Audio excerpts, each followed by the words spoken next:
Hello everyone, it's Dawn and welcome back to my channel. Well, I've got good news. Graham might be home today or tomorrow if all goes well with the occupational therapist. So fingers crossed for that one.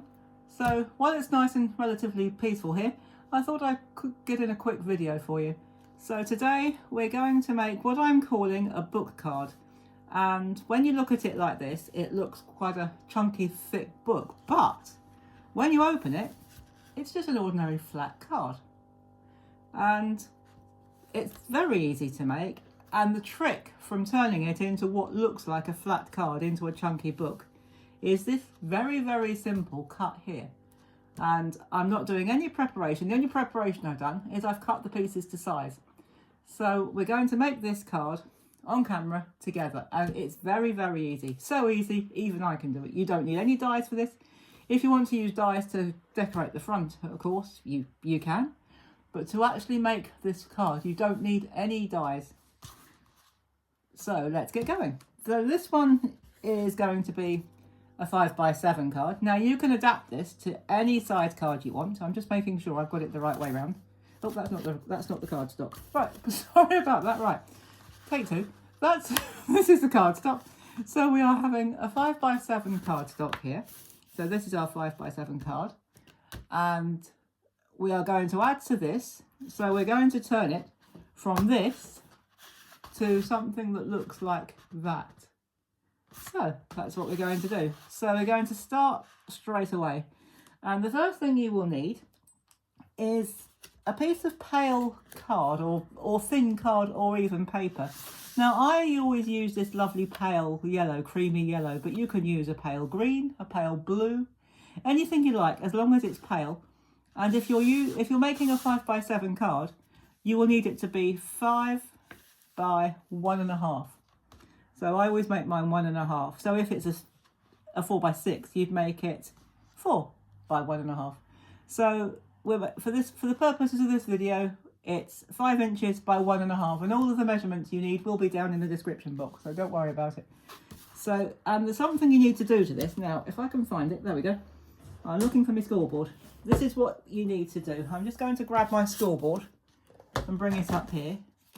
You need, for this part, what you need to do, you need to put we're not measuring this, we're just scoring it. So put your piece of paper anywhere. It doesn't matter where you put it, because as I say, we're not measuring it. And all we're doing is and it doesn't even matter if you do what I do and go off track. We're going to score down every track. So that's all we're doing. We're just scoring down every track. And as I say, if you miss a bit or if it overlaps, then that all adds to the effect, because this is going to represent the pages. And if you're like me and you like to have something to hold on to, just turn the thing around. So we're going to just score down each track. We'll do this very quickly. Now we've got the hang of it, we'll score down that track. And as I say, if it overlaps or if you miss a track or if it jumps, don't worry about it. It doesn't matter. It will, in fact, it will add to the effect. So if you miss one and you think that gap's a bit big, just go back. So that's fine. I think that'll probably do for now. So we've got our page effect. I'm just going to put that out of the way, if I can find somewhere. Yeah. Right, I'll put that down on the floor. Down there. There. I wanted to put it where it wouldn't go FUD. So now we're going to bring back our cardstock or our card base. Now you can use glue for this. I'm using a red runner tape because I want it to stick instantly. So I'm going to put the thing where you can see it, which is always a good idea. So all I'm doing is running a strip, and this is a new one, so I know it won't run out. We're going to run a strip across there. I'm going to bring that back to the centre, and we're going to lay that across there like that. Now I know it doesn't look much like a book at the moment, but it will do by the time we finish. So let's just slide that to one side, and I'm just going to put that to one side for a moment as well. And you'll need a top mat for this, and for a 5x7 card, you will need one that measures 5 by 6. Now for this one, on the other side, I have put some pattern paper. Now you don't have to do this if you don't want to. I didn't do it on that one, but I am going to do it on this one. And at the end of the video, I'll bring back the other card without the backing paper, and you can see what they look like when compared. So again, I'm going to use my red runner tape. You can use tape if you want to. You can use double-sided tape. You can use glue. But I'm using tape because it's quicker. I could have put some double-sided tape on here before I started if I wanted to, or if I'd thought about it, which I didn't. So we're just going to use this, and I love this red runner tape. Anyone who's watched my videos for a while will know that I absolutely love it. It's just so quick and convenient and clean. So what we're going to do, we'll overlap part of this, but don't worry about that. We're going to line it up. I'm just going to bring it down a little bit so that I can see. We're going to line that up with the top edges and bring that down like that. So there you can see our book. Oh, sorry. Well, you could do if I put it up high enough. So there you can see our book coming to light. So you've now got your pages. Now we need a couple of more bits. Now I'm going to do the spine next. So for the spine, you need a piece that measures 1/2 inch by 6 inches. So that's 1/2 inch by 6, and this time I'm going to turn it this way.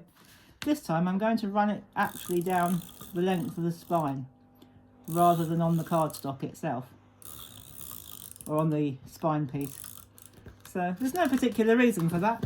It's just that sometimes I like to do things a bit differently. So start from the bottom edge and line your spine up and give it a good stick like that. Now if you find you've got a bit sticking over the edge, grab yourself a pair of scissors. Anything you find you've got sticking over the edge, just grab yourself a pair of scissors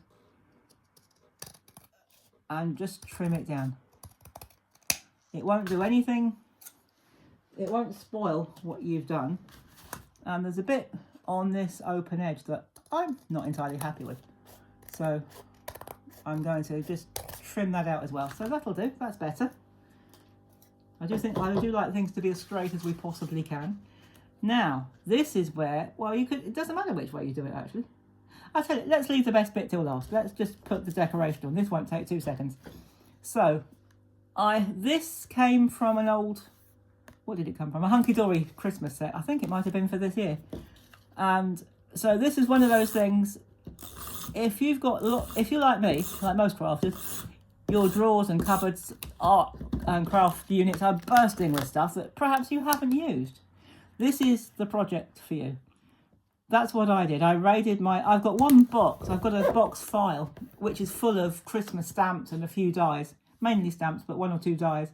And I've got a drawer that's absolutely chock full of images, of washi tape, of Christmas stickers. So I had a bit of a raid through both, and I pulled the images out of my box and a few other bits out of my drawer. And I thought, right, let's pull this together and make a Christmas card. But being me, I thought I'd do something a bit different.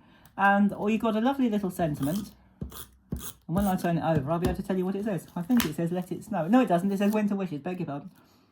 So we're going to put that down there. Now this is the part we make it look like a book. Now, if you want to, you can grab yourself a pencil. You don't have to do it like this. I was going to find a ruler. Hey, there we go. If you wanted to, you could use a pencil and a ruler. But what you do, I'll tell you the secret. I'll tell you the magic. You use the inner corner of what is the spine piece as your guide.